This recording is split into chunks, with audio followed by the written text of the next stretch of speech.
42% రిజర్వేషన్లు ఇస్తామన్న కాంగ్రెస్ సర్కార్ బీసీలకు ద్రోహం చేసింది.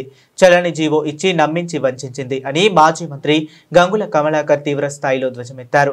రాజ్యాంగ సవరణతోనే బీసీ రిజర్వేషన్ల పెంపు సాధ్యమనే విషయాన్ని విస్మరించి కాంగ్రెస్ సర్కార్ నమ్మించి గొంతు కోసిందని నిప్పులు చెరిగారు.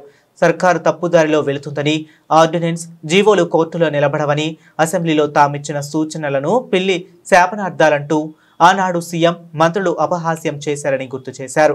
ఇప్పుడు హైకోర్టు స్టేను సాకుగా చూపుతూ బీఆర్ఎస్ పై నెపం నెట్టి తప్పించుకునేందుకు ప్రయత్నిస్తున్నారని దుయ్యబట్టారు. రాహుల్ ప్రధాని అయిన తర్వాత 42% కోటాను చట్టబద్ధత వస్తుందని ఢిల్లీలో చెప్పిన రేవంత్ రెడ్డి బీసీ సమాజాన్ని తప్పుదోవ పట్టించేందుకు జీవో ఇచ్చి మరో డ్రామాకు తెరలేపారని విమర్శించారు. ఇప్పటికైనా ఆయనకు బీసీ బిల్లులపై చిత్తశుద్ధి ఉంటే నాటకాలను కట్టిపెట్టి ఢిల్లీకి కదలాలి, వెంట వచ్చేందుకు మేము సిద్ధమే అని స్పష్టం చేశారు.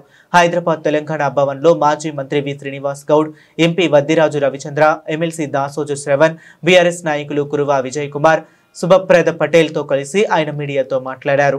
40% నోటిఫికేషన్ ఇచ్చిండ్రు. ఈ నోటిఫికేషన్ వెనక్కపోతే మాత్రం తీవ్ర పరిణామాలు ఉంటాయి.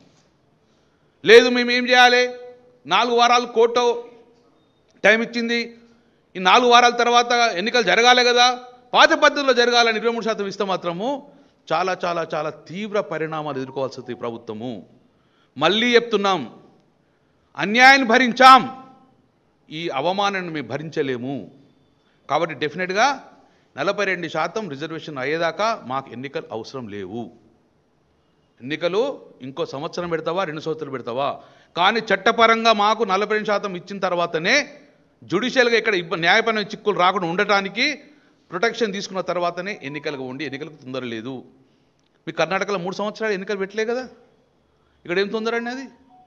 ఒకసారి మళ్ళీ మీరు పాత పద్ధతిలో 40% కాకుండా 23% రిజర్వేషన్లు ఇస్తే ఇక జీవితంలో మళ్ళీ మా బీసీలు అనేది రిజర్వేషన్కు నోచుకోరు, మళ్ళీ సమాధి చేస్తారు. ఈ వాయిస్ను మొత్తాన్ని కూడా ఇంక డిమాండ్ను సమాధి చేసే ఆలోచనలో ఉన్నారు. కాబట్టి సూటిగా కరెక్ట్ చెప్తున్నాం, ఢిల్లీకి కదలండి, మేము మీతో వస్తాము, మీరు ఏది కూర్చుంటే అది కూర్చున్నాము, కానీ ఢిల్లీకి వెళ్ళి రిజర్వేషన్ తర్వాతనే తెలంగాణలో అడుగుపెట్టి. ఈరోజు నోటిఫికేషన్ ఇచ్చింది ప్రభుత్వం, 31 జిల్లా పరిషత్కు 13 బీసీలు కేటాయించింది, 565 ఎంపీపీలకు 40% కేటాయించింది జియో.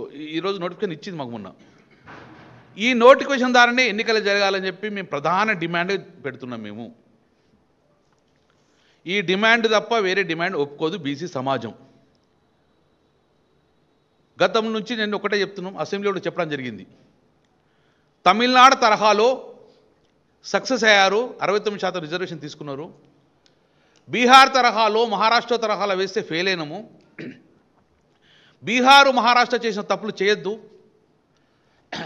తమిళనాడు చేసిన ప్రకారం వెళ్దాము అని చెప్పడం జరిగింది. కానీ ఏ రోజు కూడా మా మాట చేయబట్లే, ఎట్లా అయ్యామని వాళ్ళకి తెలుసు కాబట్టి జీవో ఇవ్వడం జరిగింది.